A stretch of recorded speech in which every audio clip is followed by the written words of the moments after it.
Before we begin tonight, I would like to acknowledge the traditional custodians of this land, the Wajak people of the Noongar Nation, on which we are meeting and performing tonight, and pay my respects to elders past and present. So, welcome to tonight's stage reading of Henry IV Part 2, with much of the same cast we did last month. We did Part 1, so we've had quite a few returning cast members and some new faces as well. This is a very heavily abridged version of Part 2. So, you know, if you come along expecting to hear your favourite lord talk about how big his army is, you're probably going to come away disappointed.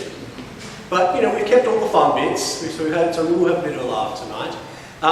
There will be a very short interval, about 5 minutes, to get up, go to the bathroom, stretch your legs. But considering we have a very intimate audience tonight, we won't take too long. We'll go quickly.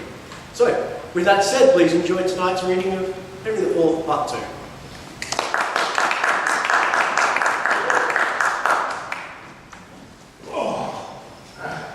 Sir, you giant, what says the doctor to my water?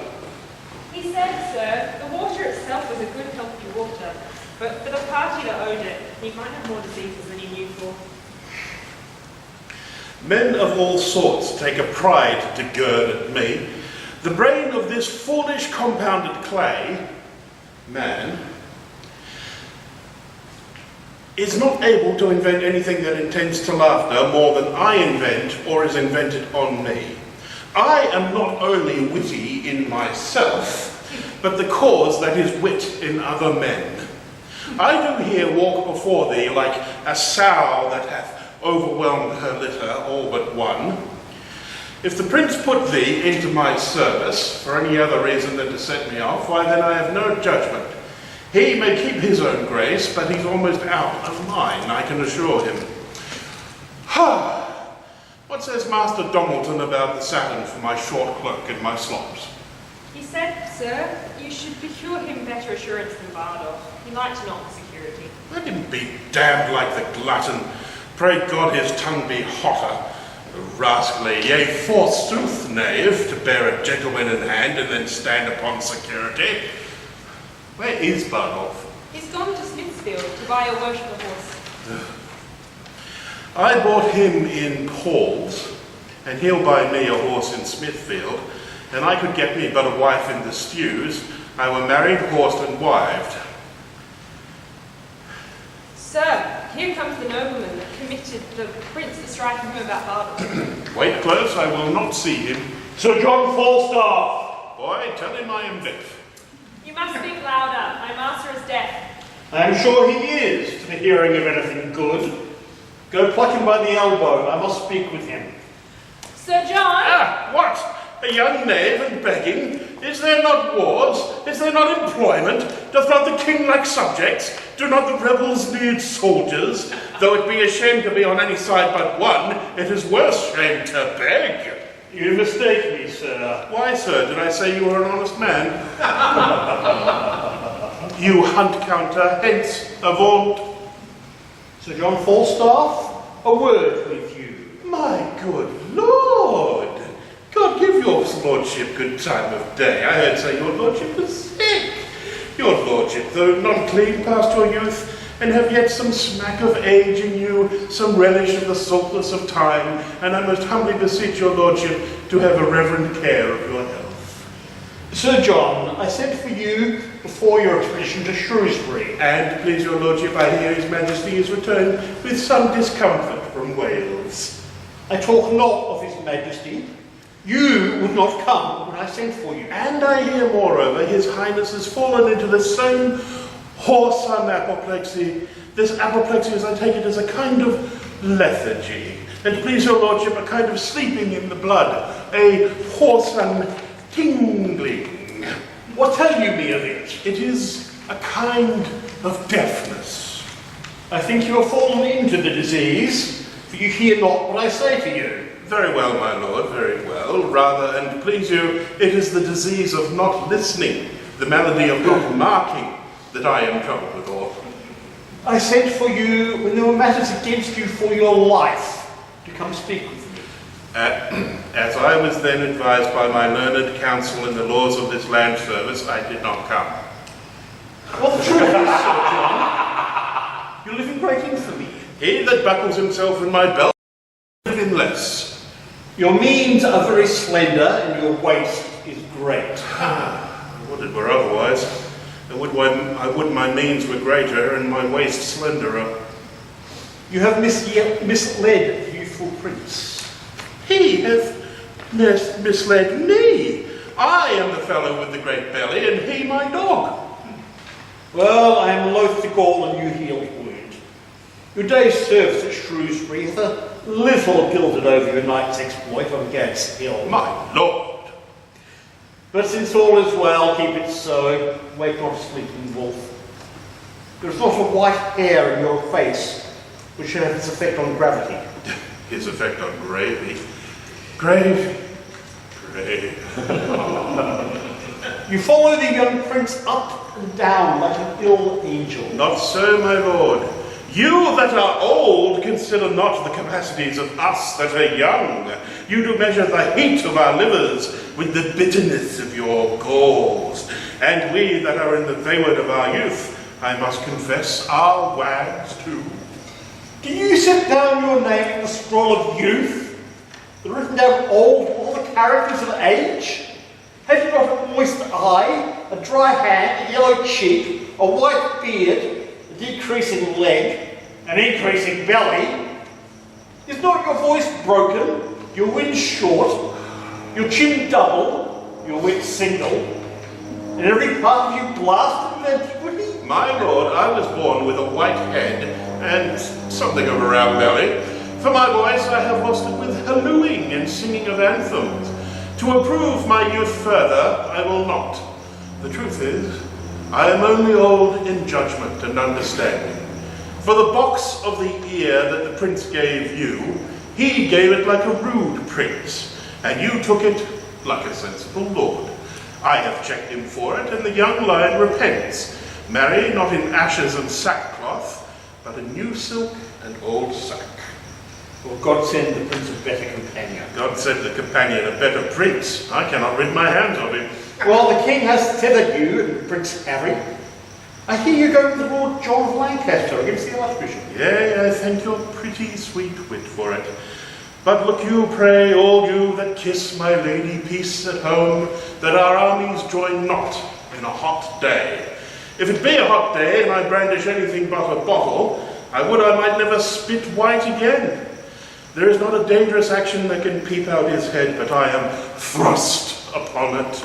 I would to God my name were not so terrible to the enemy as it is. Well, be honest, and God bless your expedition. Will your lordship lend me £1,000 to fetch report? Not a penny! Not a penny! You are too impatient to bear crosses. Fare you well. Commend me to my cousin Westmont. If I do, fill me with a 3-man beagle. Boy, Sir, what money is in my purse? 7 ropes and 2 pence. Ah, I can get no remedy against this consumption of the purse. Borrowing only lingers and lingers it out. But the disease is incurable. Here, go bear this letter to my Lord of Lancaster, this to the Prince, this to the Earl of Westmoreland, and this to old Mistress Ursula, whom I have weekly sworn to marry since I perceived the first white hair of my chin. About it, you know where to find me.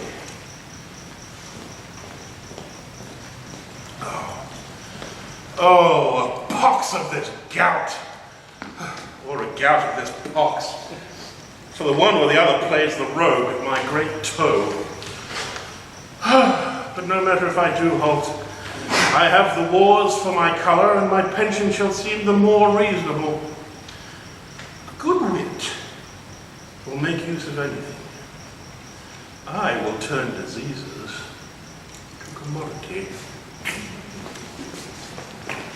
Thus have you heard our cause and known our means, and my most noble friends, I pray you all speak plainly your opinions of our hopes. 5 and 20,000 men of choice, and our supplies are largely in the hope of great Northumberland, whose bosom burns with incense, fire, and intrigue. The question then, Lord Melbury, standeth thus: whether our present 5 and 20,000 may hold up head without Northumberland. We may with him, Yea, Aaron, there's the point. But if without him we be thought too feeble, my judgment is we should not step too far till we had his assistance by the hand. It is very true, Lord Randolph, for indeed it was young Hotspur's case at Shrewsbury. It was my lord who lined himself with hope, eating the air in promise of supply, and so with great imagination, proper to madman, led his powers to death, and winking leapt into destruction. but by your leave, it never yet did hurt to lay down likelihoods and forms of hope. I think we are so, body strong enough, even as we are to equal the king. What is the king but 5 and 20,000? To us no more, nay, not so much, Lord Randolph. For his divisions, at the time do brawl, in 3 divided, and his coffers sound with hollow poverty and emptiness. Let us on, and publish the occasion of our arms. The Commonwealth is sick of their own choice. Their over-greedy love hath surfeited, and habitation giddy and unsure hath he that buildeth on the vulgar heart. O thou fond many, with what loud applause didst thou beat heaven with blessing Bolingbroke, before he was that thou wouldst have him be? And being now trimmed in thine own desires, thou, beastly feeder, art now so full of him that thou revokest thyself up to cast him up. So thou common dog didst thou disgorge thy glutton bosom of the royal Richard, and now thou would eat thy dead vomit up, and howlest to find it. What trust is in these times? They, that when Richard lived, would have him die, and are now become enamoured of his grave. Thou that strewest dust upon his goodly head, when through proud London he came sighing on, after the admired heels of Bolingbroke. Criest now, O earth, yield us that king again, and take thou this. Oh, thoughts of men are cursed. Past to come seems best, things present worst. Master Fan, have you entered the action? It is entered. Where's your yeoman? It's the lusty yeoman. Will it stand toast? Sarah! Where's Sir? Oh, Lord, I, the master Sir. Sir, we must arrest Sir John Forster. Yea, good master Snare, I have entered him and all. It may chance cost us some of our lives, but he will stab. Alas the day, take heed of him. He stabbed me in mine own house. Most beastly, in good faith. And cares not what mischief he does if his weapon be out. He will foin like any devil. Oh, if I get close with him, I cannot more his thrust. No, nor I neither. I'll be at your elbow. Oh, and I but fist you once, and come again, but within my voice. I am undone by his doing, I warrant you. He's an infinitive thing upon my score. Good Master Frank, hold him sure. Good Master Snare, let him not escape. I pray you, since my exeunt is entered, and my case so openly known to the world, let him be brought into his answer. 100 mark is a long one for a poor lone woman to bear. And I have borne, and borne, that it is a shame to be thought of. There is no honesty in such a dealing, unless a woman should be made an ass and a beast to bear every knave's wrong. Oh, yonder here he comes, and that arrant Malmsey-nosed page of his. Do your opposite, do your opposites. How now? Whose man's dead?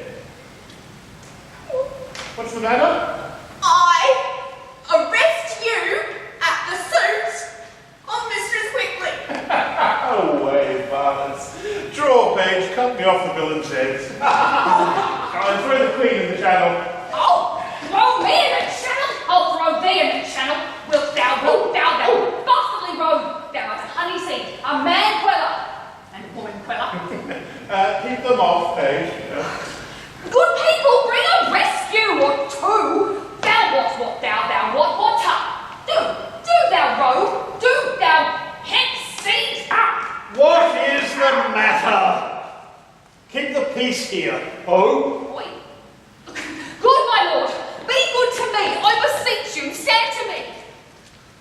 Now, Sir John, what are you brawling here? You should have been well on your way to York. Oh, my most worshipful lord, and please your grace, am I a poor widow of Eastcheer, and he is arrested at my suit. For what sum? What's more than for some, my lord, is for all I have. He hath eaten me out of house and home. He hath put all my substance into that fat belly of his, but I will have some of it out again. How comes this, Sir John? Are you not ashamed to enforce a poor widow so rough a course? What is the gross sum that I owe thee? Marry, if thou wert an honest man, thyself, and the money too. Thou didst swear to me upon a parcel-gilt goblet that when the prince broke thy head for liking his father to a singing man of Windsor. Thou didst swear to me then, as I was washing thy wound, to marry me and make me my lady thy wife. And didst thou not kiss me and bid me fetch thee 30 shillings? Deny it if thou canst.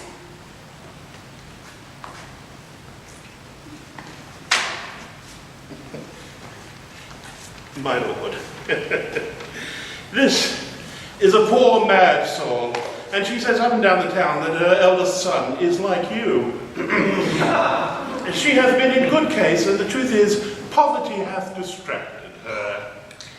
Sir John, I am well acquainted with your manner of wrenching the true cause, the false way. You have, as it appears to me, practiced upon the easy yielding spirit of this woman, and made her serve your uses, both in purse and in person. Yea, in truth, my lord. Pray thee, please. Pay her the debt you owe her, and unpay the villainy you've done her. The one you do with sterling money, and the other with current repentance. My lord, I say to you, I do desire deliverance from these officers, being upon hasty employment in the king's affairs. You speak as having power to do wrong, but answer in the effect of your reputation, and satisfy the poor woman. Come hither, hostess. Now, Master Gower, what news? The King, my Lord, and Harry, Prince of Wales, are near at hand. 1,500 foot, 500 horse, are marched up to my Lord of Lancaster against the Archbishop. Come, go along with me, good Master Gower. As I am a gentleman. Faith, you said so before. As I am a gentleman. Come, no more words of it. By this heavenly ground I tread on, I must be fain to pawn both my plate and the tapestry of my dining chamber. Glasses is the only drinking. And for the walls, a pretty slight drollery, or the story of the prodigal, or the German hunting. In waterwork is worth 1,000 of these bed hangers and these fly-bitten tapestries. Let it be £10, if thou canst. Come, it were not for thy humours, there's not a better wench in England. Go, wash thy face and draw the action. Come, thou must not be in this humour with me. Pray thee, Sir John, let it be 20 nobles. In fact, I am loath to pawn my plate, so God save me now. Let it alone. I'll make other shift, and you'll be a fool still. Well, you shall have it, though I pawn my gown. I hope you'll come to supper. You'll pay me altogether. Will I live? Go with her. With her? Oh, go on, go. Will you have Dol Tearsheet meet me at your supper? No more words. Let's have her. For God, I am exceeding weary. It's come to that. I had thought weariness does not have attached one so I'd love. Faith it does me, though it sulls the complexion of my greatness to acknowledge it. Doth it not show vilely in me to desire small beer? Why, a prince should not be so loosely studied as to remember so weak a composition. Belike then my appetite is not princely got, for by my troth, I do now remember the poor creature's small beer. But indeed, these humble considerations make me out of love with my greatness. How ill it follows after you have laboured working so hard, you should talk so idly. Tell me how many good young princes would do so, their fathers being so sick as yours as time of year, at this time. Shall I tell you one thing, Poins? Yes, in faith that it be an excellent good thing. Mary, I tell thee it is not meet that I should be sad now my father is sick. Albeit I could tell to thee, as to one it pleases me, for fault of a better, to call my friend, I could be sad, and sad indeed too. Very hardly on such a subject. By this hand thou thinkest me as far in the devil's book as thou in Falstaff, for obduracy and persistency. Let the end try the man. But I tell thee, my heart bleeds inwardly that my father is so sick, and keeping such vile company as thou art having reasons taken from me all ostentation of sorrow. The reason? What wouldst thou think of me if I should weep? I would think thee a most princely hypocrite. Be every man's thought. And thou art a blessed fellow to think as every man thinks. Every man would think me an hypocrite indeed. And what a sight's your most worshipful thought to think so. Why? Because you have been so lewd and so much engulfed to Falstaff. And to thee. God save your grace. And yours, most noble one. Come, you virtuous ass, you bashful fool. Must be blushing. Look who blushing now. What a maidenly man at arms you have begun. They calls me even now, my lord, through a red lattice. I can discern no part of his face through the window. Has not the boy profited? Away, you whoreson! Upright rat, away! And you not make you do not make him hang among you. The gallows shall have wrong. And how doth thy master, Bardolph?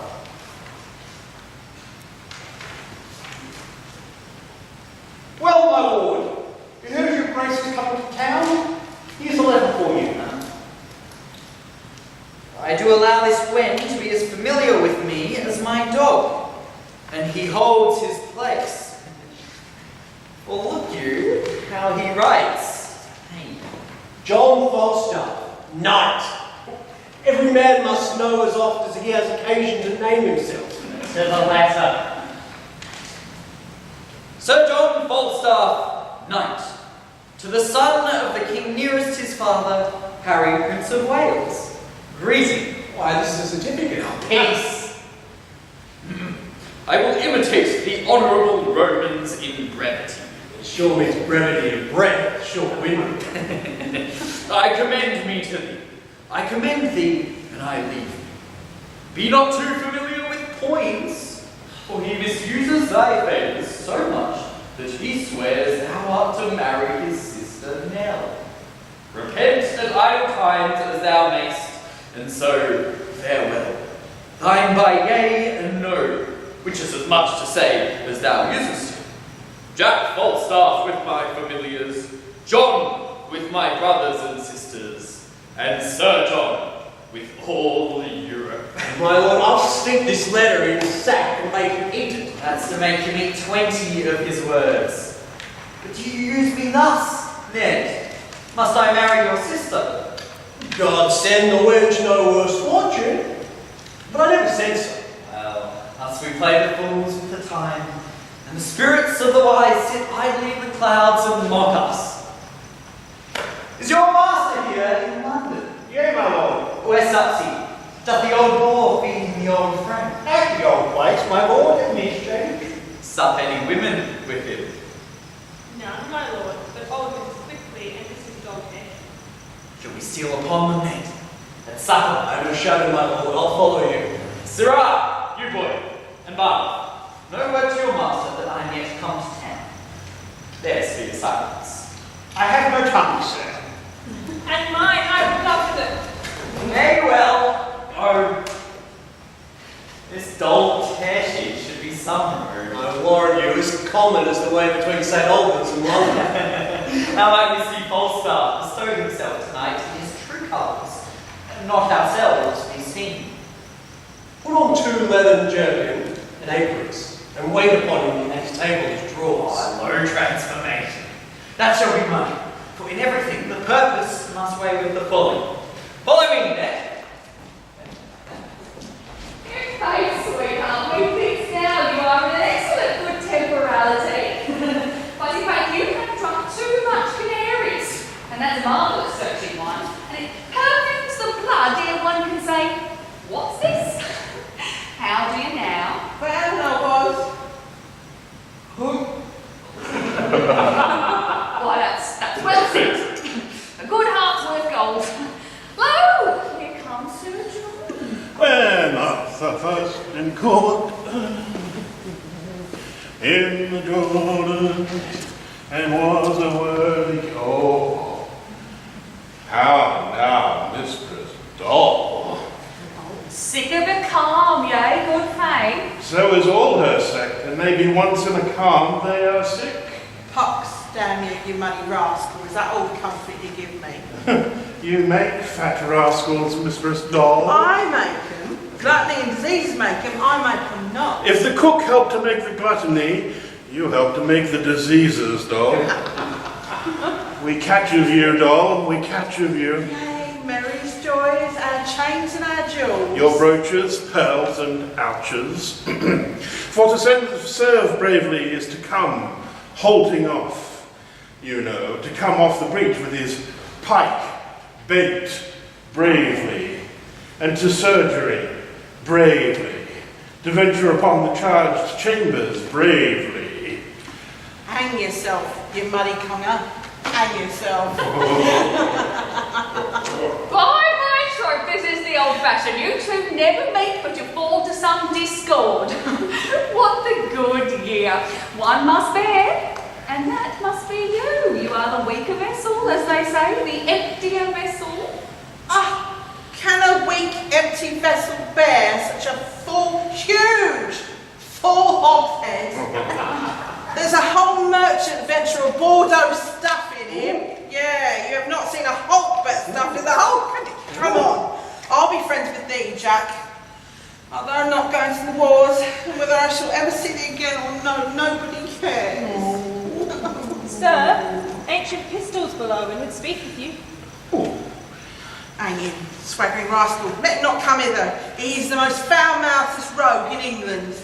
If he swagger, let him not come here. No, by my faith, I must live among my neighbours. I'll no swaggerers. I've not lived all this while to have swaggering now. Shut the door, I pray you. Dost thou hear, hostess? Pray ye, pacify yourself, Sir John. There comes no swaggerers here. Dost thou hear? It is mine ancient. Tilly-fally, Sir John, ne'er tell me. And your ancient swagger comes not in my doors. No, I'll no swaggerers. He's no swaggerer, hostess. A tame cheater, i' faith. You may stroke him as gently as a puppy greyhound. Call him up, Francis. Cheater, call you him. I will bar no honest man my house, nor no cheater. I do not love swaggering. By my troth, I am the worst when one says swagger. Field masters, how I shake. Look you, I warrant you. So you do, hostess. Do I? Yea, in very truth do I, and for an aspen leap, I cannot abide swaggerers. God save thee, Sir John. Welcome, ancient pistol. Here, pistol, I charge you with a cup of sack. Do you discharge upon mine hostess? I will discharge upon her, Sir John, with 2 bullets. She is pistol-proof, sir. You shall hardly not offend her. Come, I'll drink no proof, nor no bullets. I'll drink no more than will do me good, for no man's pleasure I. Then to you, Mistress Dorothy, I will charge you. Charge me? I scorn you, scurvy companion. Away ye with you muddy rogue. I am meat for your master. I know you, Mistress Dorothy. Away you cut-purse rascal, you filthy bungler. Away! By this one, I'll thrust my knife in your mouldy chaps, and you play the stray cattle with me. God let me not live, but I will murder your bastard. No more pistol. I would not have you go off here.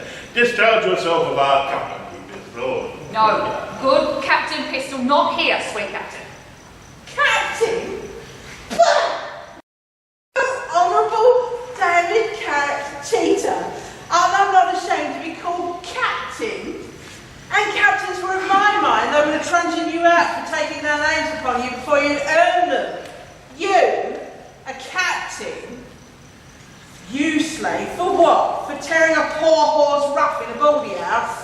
He, a captain, and you rogue. He lives upon mouldy stewed prunes and dry cakes. A captain?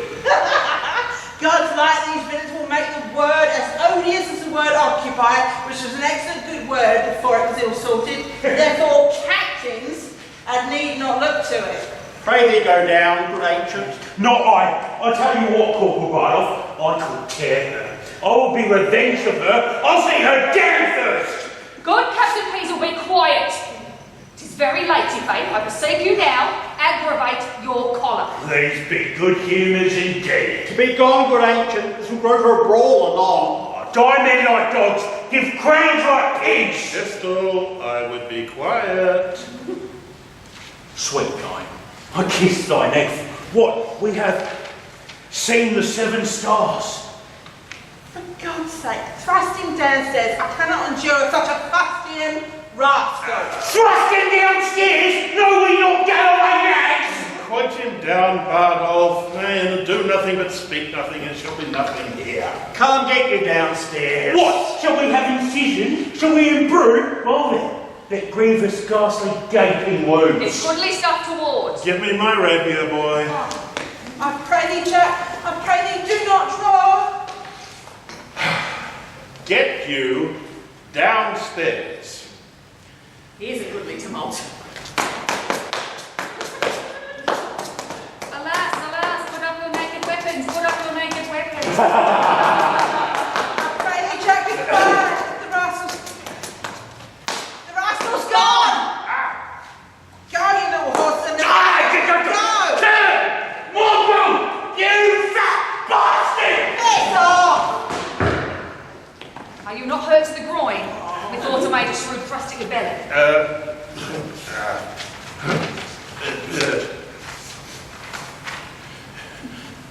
Have you turned him out of doors?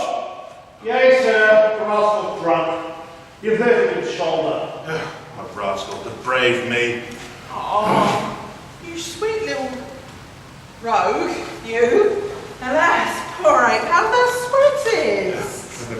Come, let me wipe thy face. And you're, come now on your little wholesome chops, are you, rogue, in faith? I love you. Thou art as valiant as Hector, but try. Worth 5 Agamemnon and 10 times better than the 9 worthies. A rascally knave. I will toss the rogue in a blanket. Do, and thou darest for thy heart, and thou dost our canvassing between a pair of sheets. Sit on my knee, dog. Oh, a rascal bragging slave. Oh, the rogue fled from me like quicksilver. In faith, and thou followest him like a church. Oh, some little tidy Bartholomew Boar pig. When will you leave the fighting days and falling nights and begin to patch up thine own body for heaven, eh? Oh, peace, good dog. Speak not like a death's head. Do not bid me remember my name. Sir, what humour's the prince of? A good, shallow young fellow. They say Poins is a good wit, hasn't he? He, a good wit. Hang him, baboon. His wit's as thick as tube-spread mustard. There's no more conceit in him than is in a mallet. Why does the prince love him so then? Because their legs are both of a bigness, and a plays at quoits well, and eats conger and fennel, and drinks off candles' ends for flapdragon. And rides the wild mare with the boys, and jumps upon joint stools, and swears with a good grace, and wears his boots very smooth, like unto the sign of the leg, and breeds no bait in telling of discreet stories, and such other gambol faculties that show a weak mind and a little body. For the which the prince admits him. For the prince himself is such another, The weight of a hair will turn the scales between their avoirdupois. Whether with an elder that nods his poll forward like a parrot. Is it not strange that desire should so many years outlive performance? Oh, kiss me, darling. Saturn and Venus this year in conjunction. What says the almanac to that?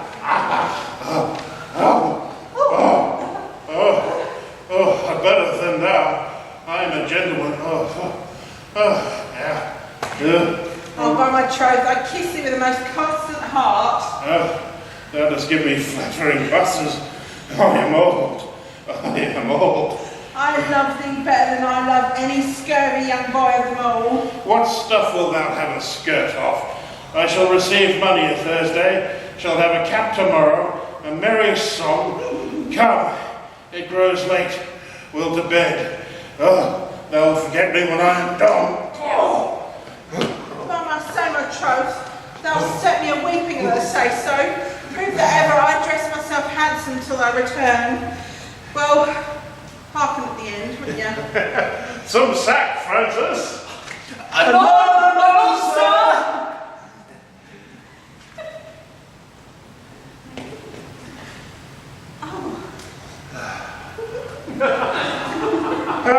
A bastard son of the king's. And art thou Poins, his brother?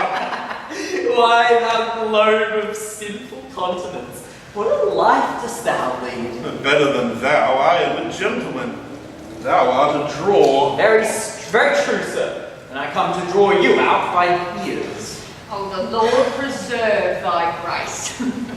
By my troth, welcome to London. Thou whoreson man, compound of majesty, by this slight flesh and corrupt blood, thou art welcome.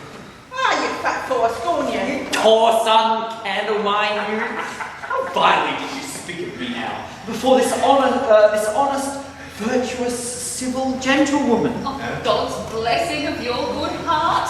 And so she is, by my troth. Didst thou hear me? Nay, and you knew me, as you did when you ran away by Gad's Hill. No, not so. I did not think thou was within hearing. I shall drive you then to confess the willful abuse, and then I know how to handle. No abuse, Hal, on mine honour, no abuse. Not to dispraise me and call me pandier and bread chipper, and I know not. No abuse, Hal. No abuse? No abuse, Ned. In the world, honest Ned, none. I dispraised him before the wicked, that the wicked might not fall in love with thee. In which doing I have done the part of a careful friend and a true subject, and thy father is to give me thanks for it. No abuse, Hal, none. Ned, none. No faith, boys, none. See now whether pure fear and entire cowardice does not make thee wrong this virtuous gentlewoman close with us. Is she of the wicked? Is thine hostess here of the wicked? For one of them, she's in hell already and burns poor souls. For the other, I owe her money, and whether she'd be damned for that, I know not. No, I warrant you. No, I think thou art not, and I think thou art quit for that. Marry, there is another indictment upon thee, for suffering flesh to be eaten in thy house, contrary to the law, for which I think thou wilt howl. All whittlers do so. What's a joint of mutton or two with a whole length? You, gentlewoman. Oh, what says your grace? His grace says that which his flesh rebels against. I'm not so loud at the door. He's home! How now? What news? The king, your father, is at Westminster, and there are plenty of meetings very close company north. By heaven, Thomas. I feel me much to blame, so idly to sit profane at the precious time, when tempest of commotion, like the south born with black vapour, doth begin to melt and drop upon our bare, unarmed heads. Give me thy sword and cloak. Hold up. Good night. Now comes the sweetest morsel of the night. Sorry. And we must hence and view it unpicked.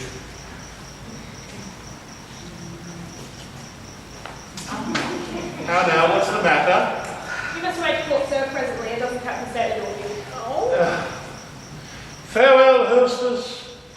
Farewell, dog. You see, my good wenches, how men of merit are sought after. I cannot speak if my heart be not ready to burst. Well, sweet Jack, have a care of thyself. Farewell. Farewell. Well, fare thee well. I have known thee these 29 years come peacecock time, but an honester and truer-hearted man. Well, fare thee well. Come on, darling. 5 minutes is more for you to have a nap.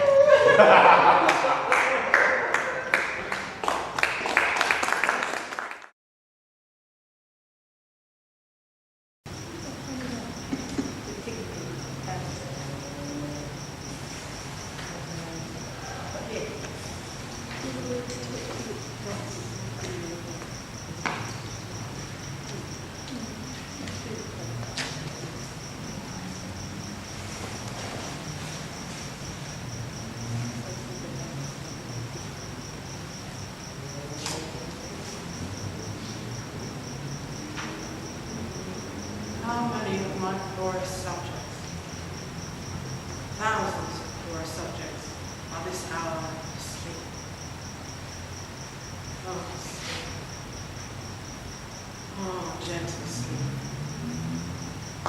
Nature's soft mirrors. How have I frightened thee? That I no more will weigh my eyelids down and sleep my senses in forgetfulness. Canst thou, partial sleep, give thy repose? The wet sea sun in an hour so rude, and in the calmest and most stillest night, with all appliances and means to boot, deny it to a king. Then happy low, lying down, uneasy lies the head that wears the crown.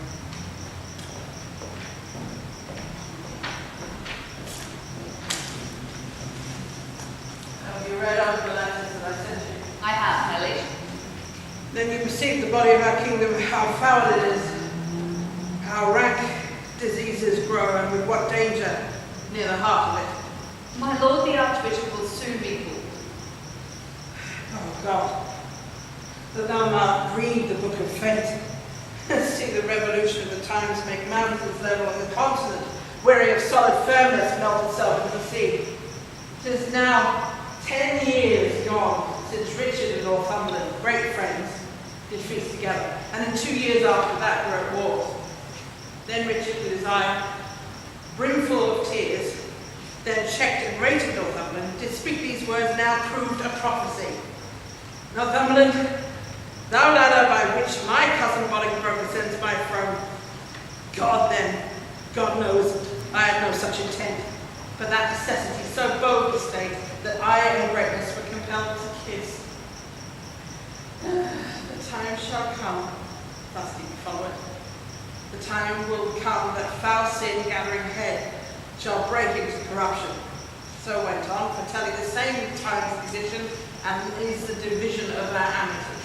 There is a history in all men's lives, figuring the nature of the times deceased, and by the necessary form of this, King Richard might create a perfect guess, which should not find a ground to root upon, unless on you. Are these things then necessities? Then let us meet them like necessities. And that same word even now cries out on us. They say the bishop and his allies are 50,000 strong. No, it cannot be, my lord. Rumour doth double, like the voice and echo, the numbers of the field. To comfort you the more, I have received a certain instance that Glendower is dead. Your Majesty hath been this fortnight ill, and his unseasoned hours perforce must add unto your sickness. I will take your counsel. And were these inward wars once out of hand, we would, dear Lord, unto the Holy Land. Come on, come on, come on, and give me your hand, sir, give me your hand.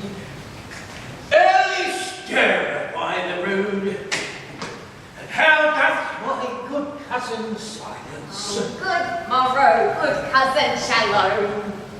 And how doth my cousin your bedfellow? And your fairest daughter and mine, my goddaughter Ellen? Alas, a black woozle, cousin Shallow. Oh, why, no, sir. I dare say my cousin William is become a good sower. He is at Oxford still, is he not? Oh, indeed, sir, to my cost. I must enter the Inns of Court shortly. I was once of Clement's Inn, where I think they will talk of Mad Shallow yet. Oh, you were called Lusty Shallow then, cousin? Well, by the mess, I was called anything, and I would have done anything too, and roundly too. Then was Jack Falstaff, now Sir John, a boy and a page to Thomas Mowbray, Duke of York, Norfolk. Oh, this Sir John, cousin, that comes hither anon about soldiers. Ah, the same, Sir John, the very same. I see him break Scoggin's head at the court gate when he was just a crack not the size, and the mad days that I have spent, and to see how many of my old acquaintances are dead. Oh, we shall all follow, cousin. Oh, certain, 'tis certain, very sure, very sure. Death, as the psalmist saith, is certain to us all shall die. How are good yoke of bullocks at Stamford Fair? Oh, by my troth, I was not there. Death is certain. Is old Double of your town living yet? Dead, sir. Jesu, dead! Oh! How a score of ewes now? Thereafter, as they be, a score of good ewes may be worth £10. And is old Double dead? Oh, he come to of Sir John Falstaff's men, as I think. Oh, good morrow, honest gentlemen. I beseech you, which is Justice Shallow? I am Robert Shallow, sir, a poor esquire of this country and one of the King's Justices of the Peace. What is your good pleasure with me? My captain, sir, commends him to you. My captain, Sir John Falstaff, a tall gentleman, by heaven, and most gallant. He greets me well, sir. I knew him a good backsword man.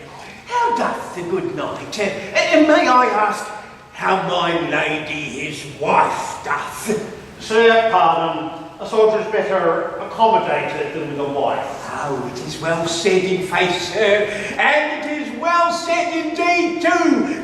Better accommodated. It is good, yea, indeed, is it? Yes. Oh, look! Oh, here comes Sir John.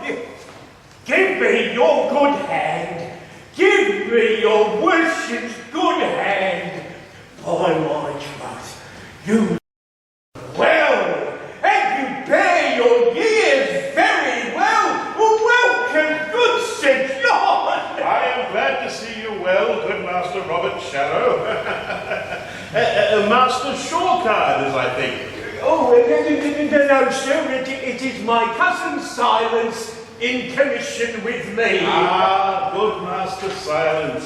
It well befits you should be of the peace. Good worship is welcome. Fine, this is hot weather, gentlemen. Have you provided me here half a dozen sufficient men? Marry, have we, sir? Well, let me see them, I beseech you. Where's the roll? Where's the roll? Where's the... Oh, right, okay. Let me see.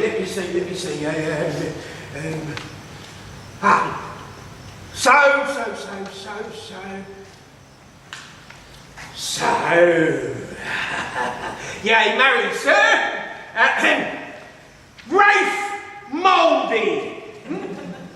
Let them appear as I call them, let them so, Ralph Mouldy. Ralph Mouldy. What think you, Sir John? Good-limbed young fellow, young, strong, and of good friends, Is thy name Mouldy? 'Tis the more time thou wert used. Most excellent in faith. Things that are mouldy lack use. Very singular good in faith. Well said, Sir John. Very well said. Oh, you're a peace, fellow. Peace. Stand aside. Stand aside. Now you where you are. Now for the other Sir John. Let me see. Simon Shadow. Simon Shadow. Oh, Simon Shadow. Yea, marry, let me have him to sit under guest. He's like to be a cold soldier. Do you like him, Sir John? Shadow will serve for summer. Prick him, for we shall have a number of shadows fill up the muster book. Right. Thomas Wart. Thomas Wart? Stand, fellow, stand. Thou art a very ragged Wart. Shall I prick him, Sir John? It were superfluous, for his apparel is built upon his back, and the whole frame stands upon pins. Prick him no more. You can do it, sir, you can do it. I commend you well. Righto! Francis Feeble. Francis Feeble. Francis Feeble. What trade is this feeble? A woman's tailor, sir. Shall I prick him, sir? You may, but if he had been a man's tailor, he'd have pricked you. Wilt thou make as many holes in an enemy's battle as thou hast done in a woman's petticoat? Yes. Yes, sir. Well said, good woman's tailor. Well said, courageous feeble. Thou wilt be as valiant as the wrathful dove, or most magnanimous mouse. Prick the woman's tailor well, Master Shallow. Think, Master Shallow, who is next? Is here all? Well, here is 2 more than your number. You must have but 4 here, sir. And I pray you come in with me to dinner. Come, I will go drink with you, but I cannot tarry dinner. Oh. I am glad to see you by my troth, Master Shallow. Oh, Sir John, Sir John. Do you remember, since we lay all night in the windmill in St. George's Field? No more of that. Oh, 'twas a merry night. And is Jane Nightwork alive? She lives, Master Shallow. Oh, she never could away with me. Never. She would always say she could not abide Master Shallow. Oh, alas, I could anger her in her heart. Does she hold her own well? Old, Master Shallow. Oh no, she must not be old. She cannot choose but be old. You're certain she's old. And had Robin Nightwork, my old Nightwork, before I came to Clements Inn? That's 55 years ago. Ah, Cousin Silence, that thou hast seen that this night and I have seen. Ah, Sir John, said I well. We have heard the chimes at midnight, Master Shallow. That we have. In faith, Sir John, we have. Come, let's to dinner. Let's to dinner. On, page. Lead the men away.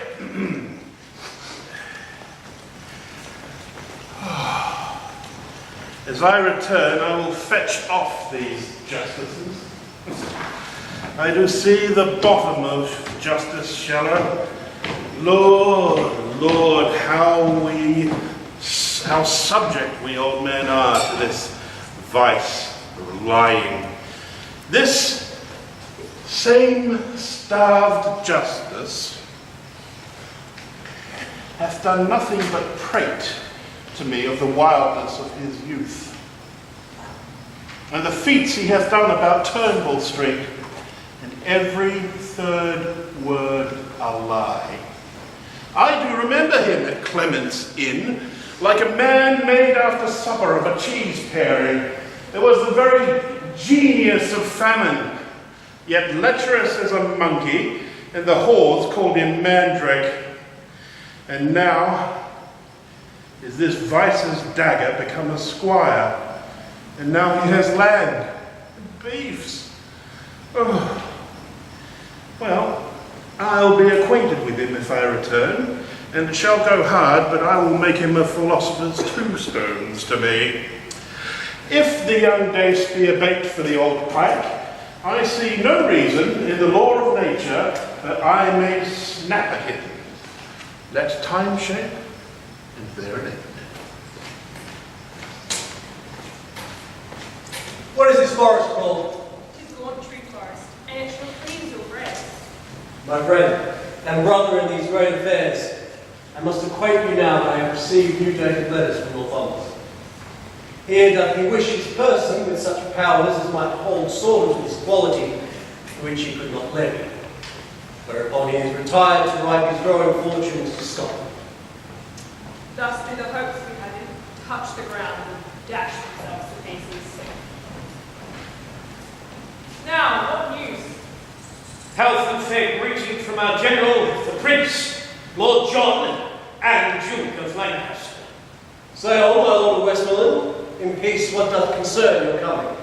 Then, my lord, unto your grace do I in chief address the substance of my speech.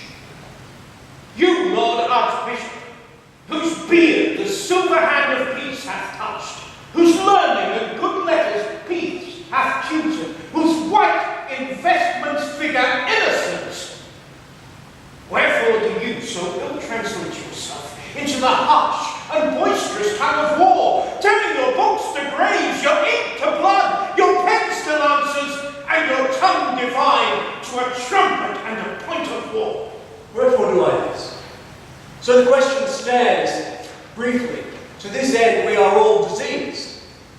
But my most noble Lord of Westmoreland, I take not on me here as a physician, nor do I as an enemy to peace, troop in the throngs of military men, but rather show, while like fearful war, to diet rank minds sick of happiness, and purge the obstruction which begin to stop our very veins of life. Hear me more plainly. We see which way the stream of time doth run, but are enforced from our more quiet there by the rough torrent of occasion, and have the summary of all our griefs. And time shall serve to show in articles, which long ere this we offered to the king, and might by no suit gain our audience. Here come I from our princely general to know your griefs, to tell you from his grace that he will give you audience, and wherein it shall appear that your demands are just, you shall enjoy them. But he hath forced us to repel this offer. It proceeds from policy, not love. This offer comes from mercy, not from fear.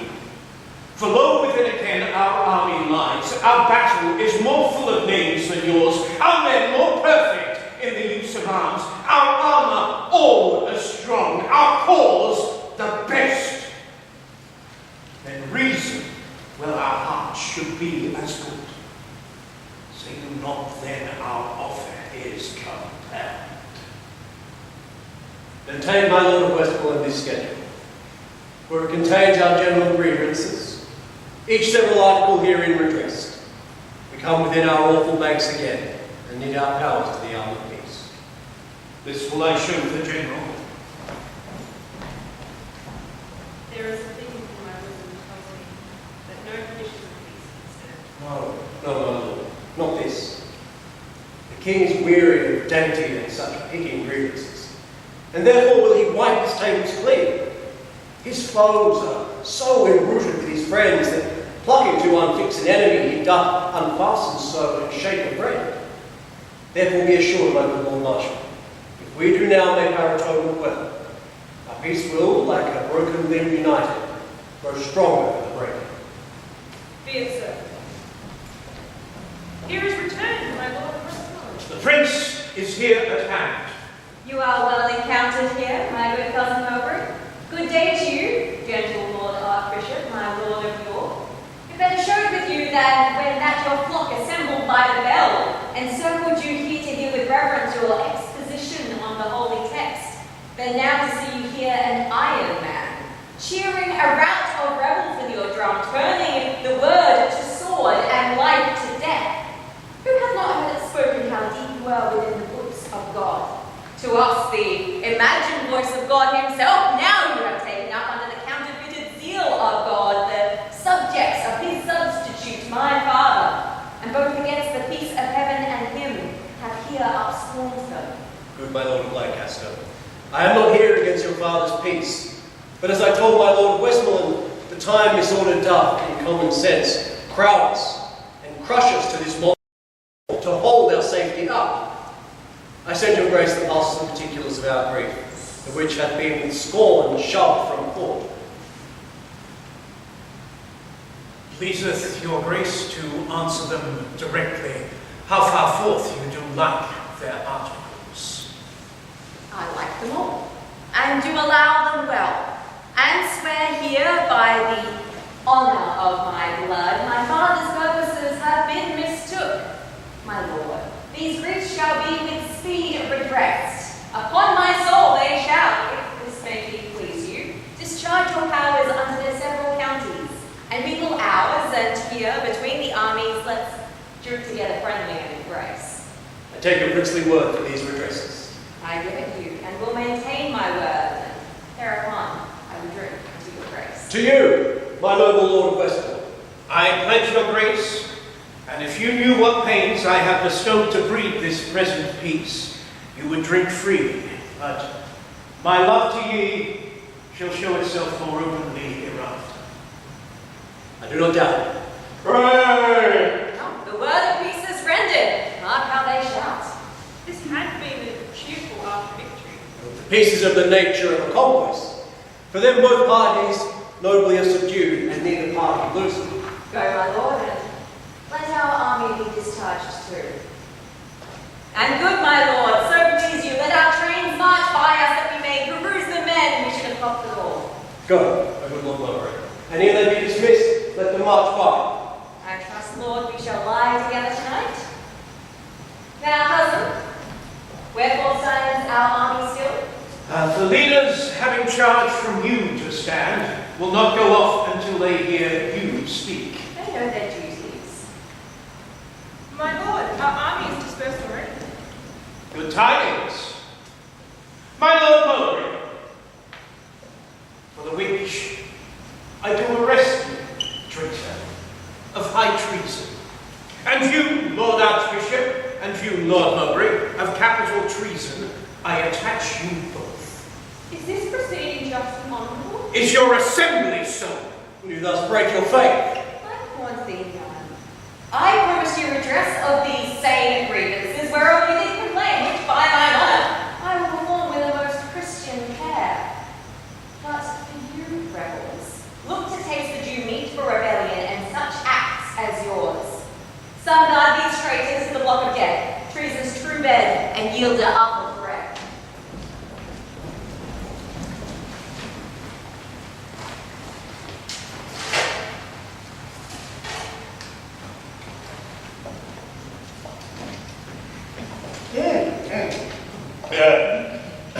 What's your name, sir? Of what condition are you? And of what place? I am a knight, sir, and my name is Colville of the Dale. Well then, Colville is your name, and knight is your degree, and your place the Dale. Colville shall still be your degree, and a traitor your degree, and the dungeon your place. A place deep enough. so you shall be still Colville of the Dale. Are not you Sir John Falstaff?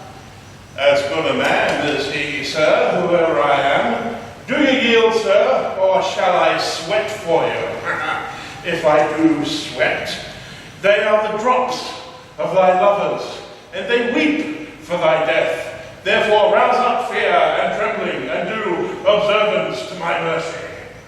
I think you are Sir John Falstaff. And in that thought, yield me. I have a whole school of tongues in this belly of mine, and not a tongue of them all speaks any other word but my name. And I had but a belly of any indifferency. I was simply the most active fellow in Europe. My womb, my womb, my womb undoes me. Here comes our general. The heat is past. Follow no further now. Call in the powers with Cousin Westmoreland. Now, Falstaff, where have you been all this while? When everything is ended, then you come. These tardy tricks of yours will on my luck one time or other break some gallows back. I would be sorry, my lord, but it should be thus. I never knew yet but rebuke and check was the reward of valor. I have speeded hither with this very extremest inch of possibility. I have foundered 90 and odd posts, and here, travel-tainted as I am, have in my pure and immaculate valor taken Sir John Colville of the Dale, a most furious knight and valorous enemy. But what of that? He saw me and yielded, that I may justly say, with the hook-nosed fellow of Rome, 3 words: I came, I saw, and overcame. It was more of his courtesy than your deserving. I know not. Here he is, and here I yield him. And I beseech your grace, let it be looked with the rest of this day's deeds, and therefore let me have right, and let desert mount. Thine's too heavy to mount. Let it shine, then. Thine's too fit to shine. Let it do something, my good lord, that may do me good, and call it what you will. Now, have you left the shoot? Retreat is made and execution stayed. Send Colville with his confederates to York to present execution.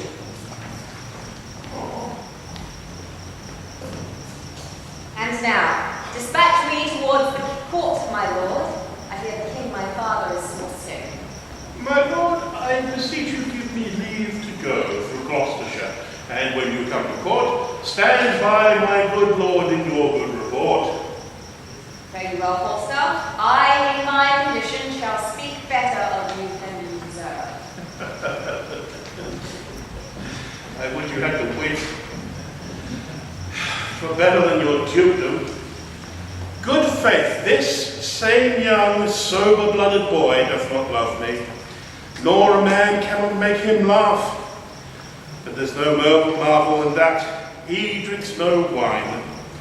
A good sherry sack hath a twofold operation in it. It ascends me into the brain, drives me there all the foolish and dull, cruddy vapours which environ it, makes it apprehensive, quick, forgettive, and full of nimble, fiery, and delectable shapes, which, delivered o'er the voice to the tongue, which is the birth, becomes excellent wit.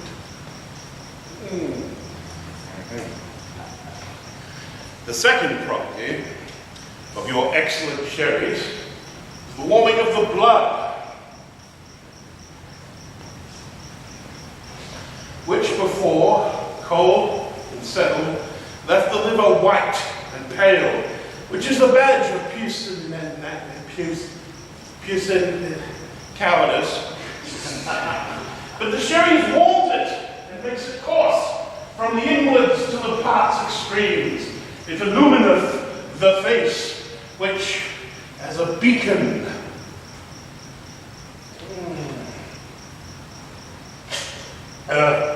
gives warning to all the rest of this little kingdom. Man, to arms!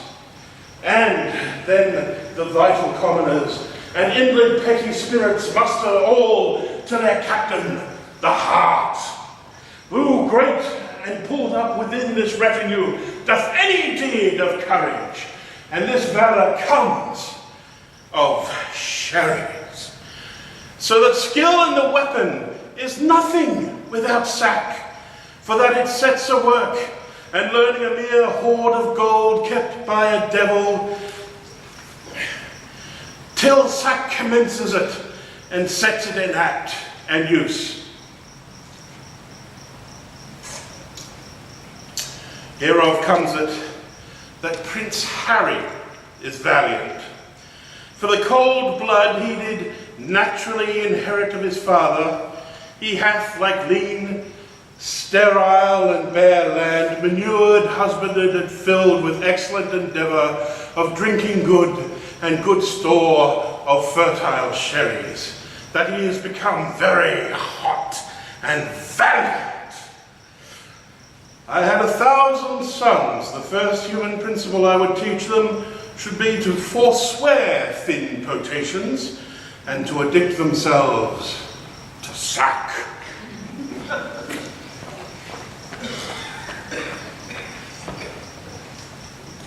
Now, lords, if God gives successful end to this debate that readeth at our doors, we will our youth lead onto the higher fields, and draw no more swords, but what are sanctified. Only we want a little personal strength, and pause us till these rebels now afoot come underneath the yoke of government. Both which we doubt not, but your majesty shall soon enjoy. Where is the prince, your brother? He dined in London And how accompanied? Canst thou tell me? with Poins and other his continual followers. Subject is the fattest soil to weeds, and he, the most noble image of my youth, is oversped with them. Therefore my grief stretches itself beyond their hour of my death. For when his headstrong riot have no curb, when rage and hot blood are his counsellors, when means and lavish manners meet together, oh, with what wings shall his affections fly towards fronting peril and opposing decay?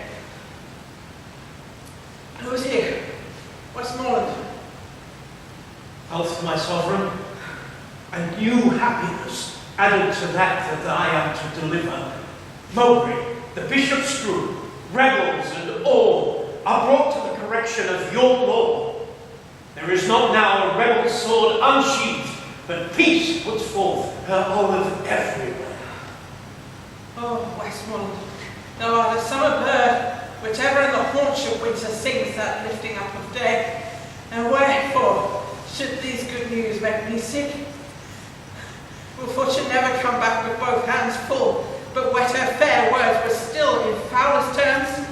She either gives a stomach and no food, such as the poor in health, or else a feast, and takes away the stomach. Such are the rich that have abundance and enjoy it not.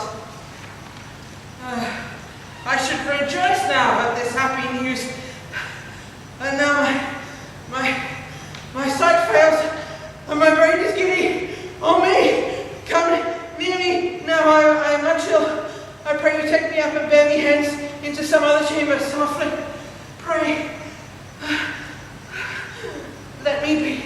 No more noise made, my gentle friends. Set me the crown there upon my pillow here. Less noise! Less noise! Sweet, sweet one. The king your father is disposed to sleep. Will it please your grace to go along with us? No, I will sit and watch here by the king.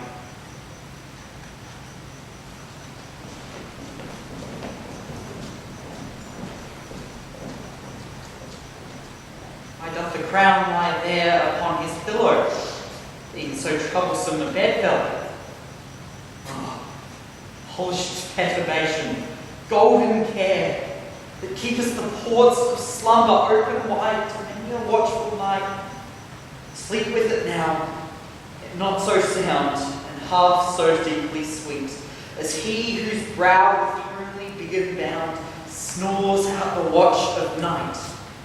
By his gates of breath there lies a downy feather, which stirs not, Did he suspire? Light and weightless down, the force must move. My gracious Lord, my Father.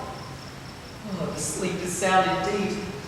This is a sleep that from this golden riddle divorced so many English kings. Thy due from me is tears and the heavy sorrows of the blood, which nature, love, and filial tenderness shall, O dear Father, pay thee plenteously. My due from thee is this imperial crown, which is immediate from thy place and blood, derives itself to me.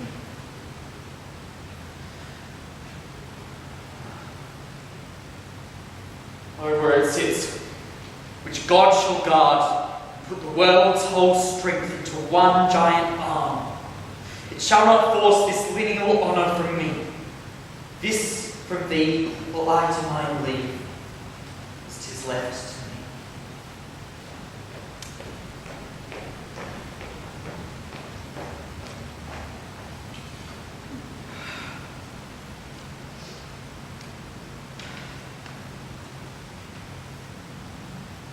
Warwick!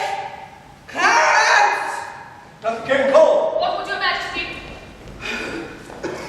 Why did you hear me leave me here alone, my lords? We left the prince, my brother here, my liege. The Prince of Wales? Where is he? This door here is open. He has gone this way. He came up to the chamber where we stay. Where is the crown? Who took it from my pillow? When we withdrew, my liege, we left it here. The Prince have taken it hence. Go seek him out. He is so hasty that he doth suppose my sleep my death. Find him, my lord of Warwick. Chide him hither.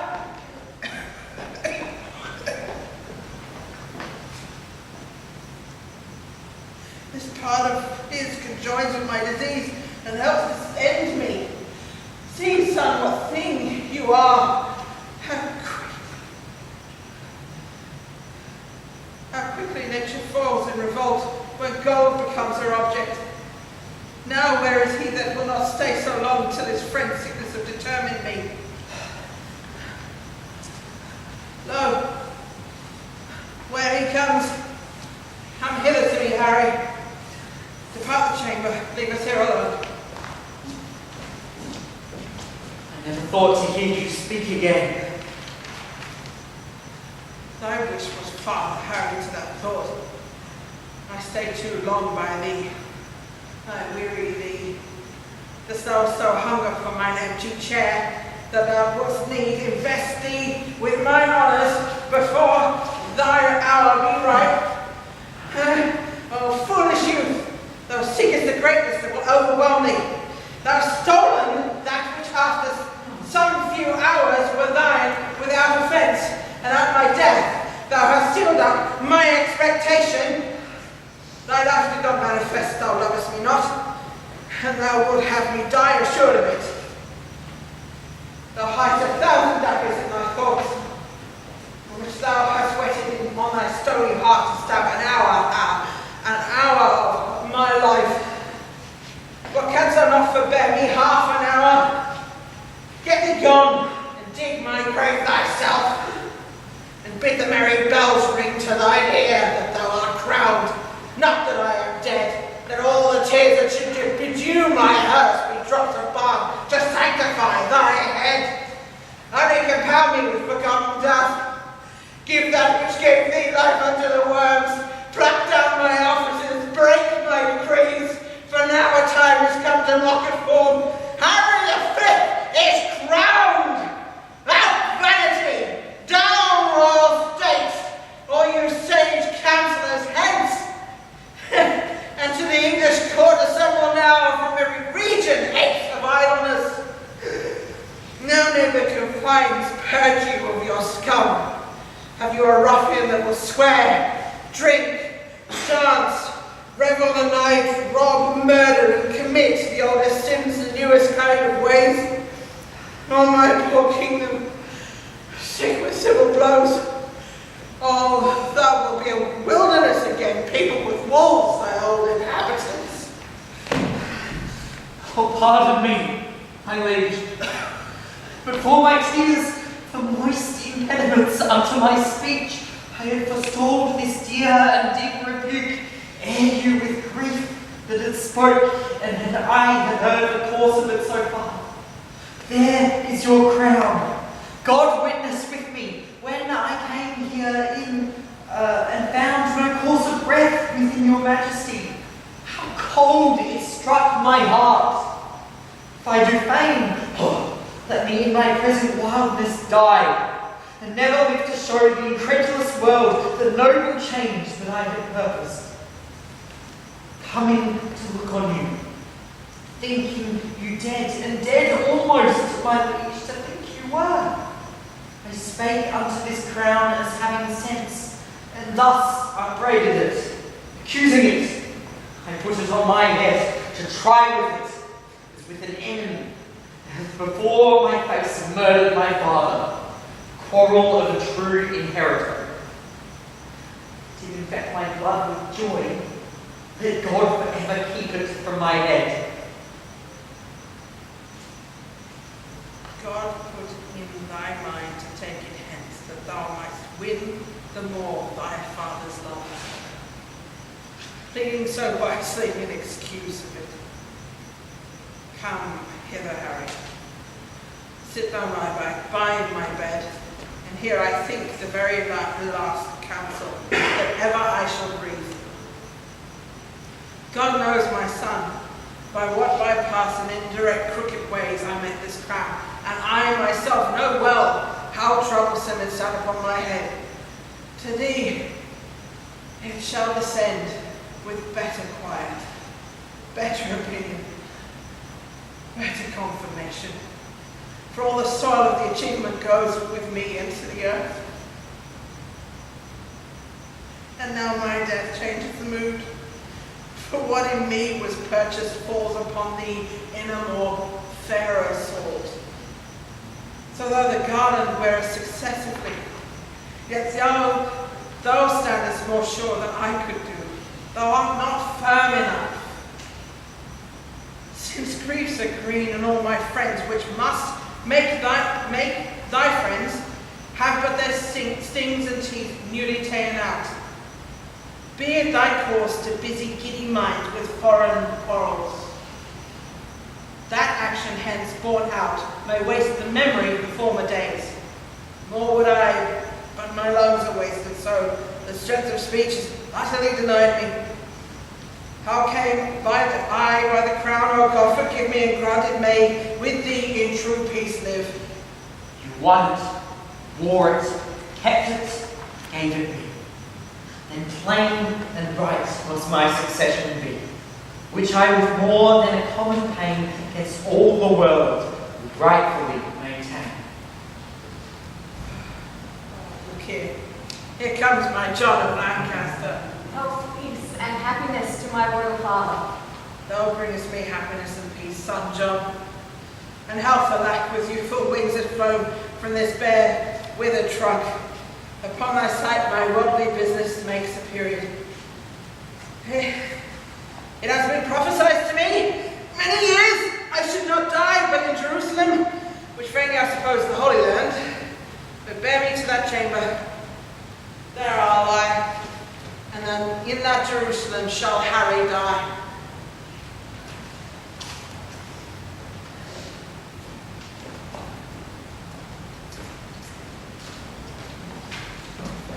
Pie, hock, and pie, sir. You shall not away tonight. You must excuse me, Master Robert Shallow. I will not excuse you. You shall not be excused.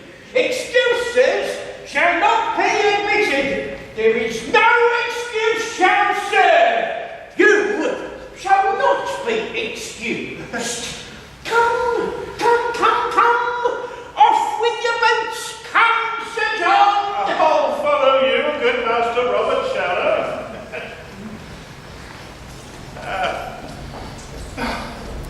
If I were soared into qualities, I should make 4 dozen of such bearded hermit staves as Master Shallow.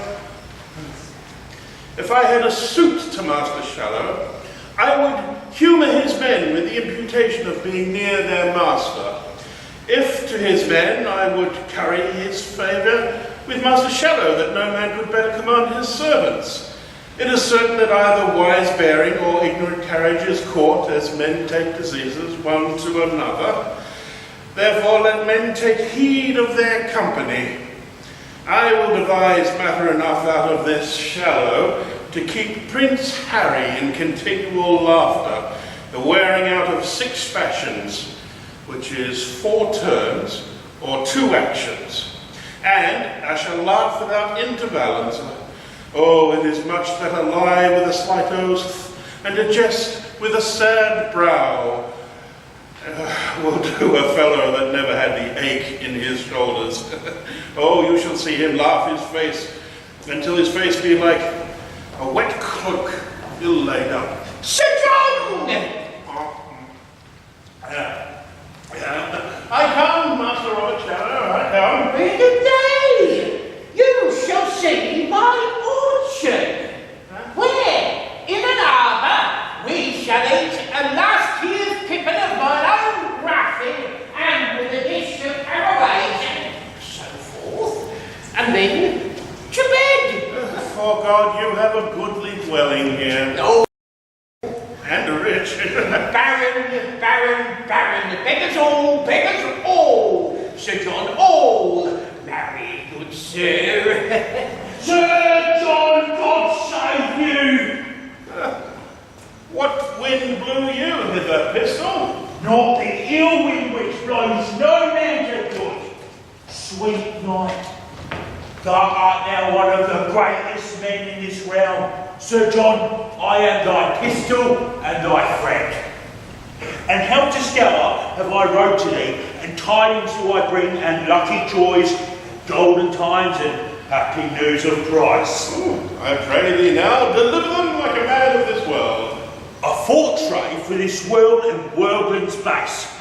I speak of Africa and golden joys. O base Assyrian knight, what is thy news? Let King Cophetua know the truth thereof.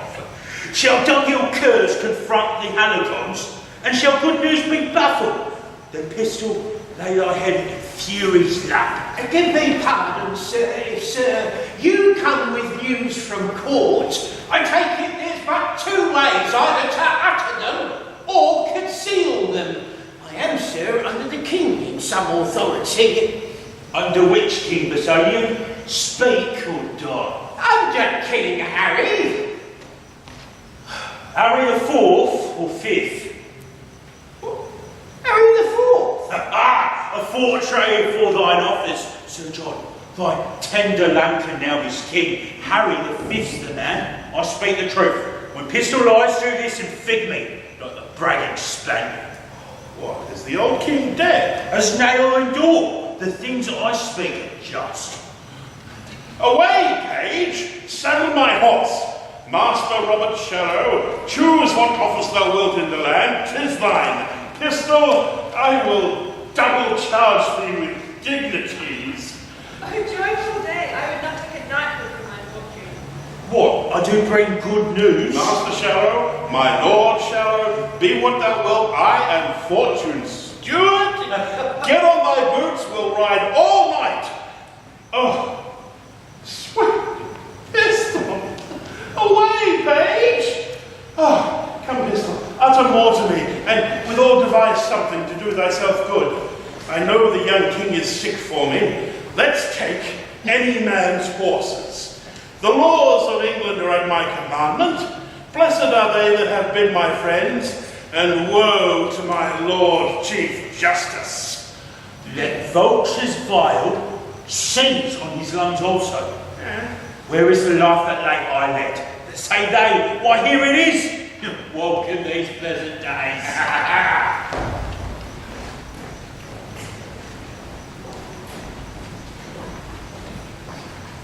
How now, Lord Chief Justice? Whither away? How doth the king? Exceeding well. His cares are now all ended. I hope not dead. He's walked the way of nature, and to our purposes he lives no. And would His Majesty have called me with him? The service that I truly did his life hath left me open to all injuries. Indeed. I think the young king loves you not. I know he doth not, and rather myself to Wallace, the condition of time. It cannot look more hideously upon me than I have drawn it in my fantasy. Good morrow, Cousin Warwick, good morrow. We meet like men that have forgot to speak. We do remember that our argument is all too heavy to admit much talk. Well, peace be with him that hath made this us heavy. Though no man be assured what grace to find who stand in coldest expectation. I am sorry, would 'twere otherwise. Well, you must now speak Sir John Falstaff's fair, which swims against your stream of quality. Sweet Prince, what I did in honour, led by the impartial conduct of my soul, and never shall you see that I will beg a ragged and forestalled remission. If truth and upright innocency fail me, I will truth to my master that is dead, till him who hath sent me after him. Here comes the prince. Good morrow, and God save your Majesty. This new and gorgeous garment, Majesty, it's not so easy on me as you think. Brother, mix your sadness with some fear. Sorrow so royally in you appears that I will deeply put the fashion on and wear it in my heart. Why then be sad? Entertain no more of it, good brother, and a joint burden laid upon us both. Let me but bear your love, I'll bear your cares. Yet weep that Harry's dead, and so will I. But Harry lives, and shall convert those tears by number into hours of happiness. We hope no otherwise from your Majesty. You all look strangely on me. And you most of all. You are, I think, assured I love you not. I am assured, if I be measured rightly, your Majesty hath no just cause to hate. No. How might a prince of my great hopes forget so great indignities you laid upon me? What? Rape, rebuke, and roughly send to prison the immediate heir of England? Was this easy? May this be washed in Lethe and forgotten?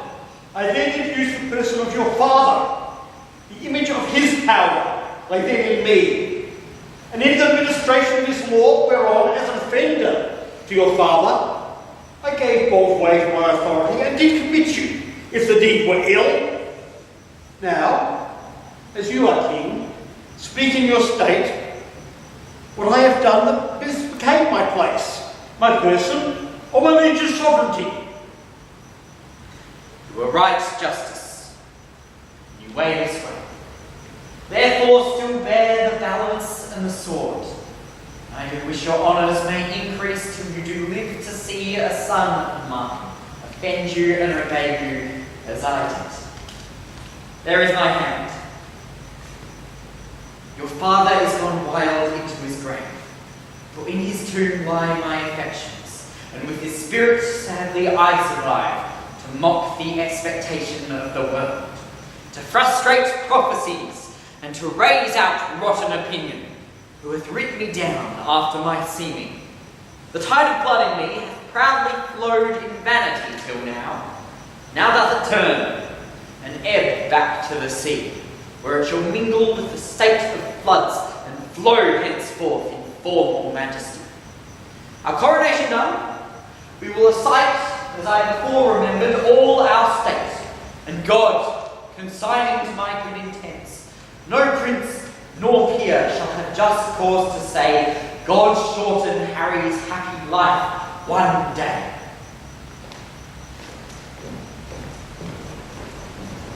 Stand here by me, Master Shadow. I will make the king do you grace. I will leer upon him as he comes by, and do but mark the countenance that he will give me.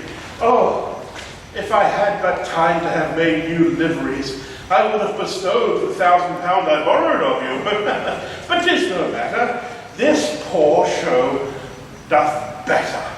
This doth infer the zeal I had to see him. Oh, it does so. It shows my earnestness of affection, It does so. my devotion, It does. as it were to write day and night, and not to deliberate, but to remember not to have patience to shift me, It is best. but to stand stained with travel and sweating with desire to see him, thinking of nothing else, put on all affairs else in oblivion, as if there were nothing else to be done but to see him. They're all to see, and trumpet clamour sounds. God save thy grace, King Hal, my royal Hal. God save me, my sweet boy. My Lord Chief Justice, speak to that vain man. Have you your wits? Are you what is to speak? My king, my Jove, I speak to thee, my heart. I know thee not, old man. Fall to thy prayers. How ill white hairs become a fool and a jester. I have long dreamed of such a kind of man, so serpent-swelled, so old and so profane. But being awaked, I do despise my dream. Make less thy body hence, and more with thy grace. Reply not to me with full-born jest. Presume not that I am the thing I was. For God doth know, so shall the world perceive, that I have turned away my former self. So will I those that kept me company. And now here I am as I have been. Approach me, and thou shalt be as thou wast, the tutor, leader of my rights.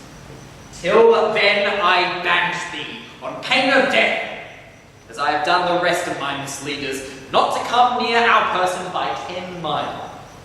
For competence of life, I will allow you that lack of means enforce you not to evils. As we hear you do reform yourselves, we will, according to your strengths and qualities, give you advancement. Be it your charge, my lord, to see it performs the tenor of my word. Set on!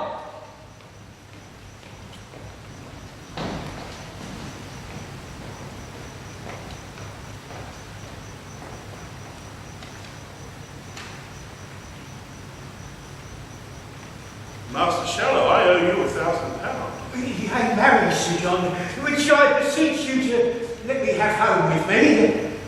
That can hardly be, Master Shallow. Do not you grieve at this. I shall be sent for in private to him, look you. He must seem thus to the world. Fear not your advancements. I will be the man yet that shall make you great. Yeah. Go. Carry Sir John Falstaff to the fleet. Take all his company with you. My lord! My I lord! cannot now speak. I will need you soon. Take them away. My lord! My lord! I like this fair proceeding of the king's. He hath intent his wanted followers shall all be very well provided for, but all are banished till their conversations appear more wise and modest to the world. And so they are. The king hath called his parliament, my lord. He hath. I will lay odds that ere this year expire, we bear our 7 swords and native fire as far as France. I heard a bird so sing, whose music to my thinking pleased the king.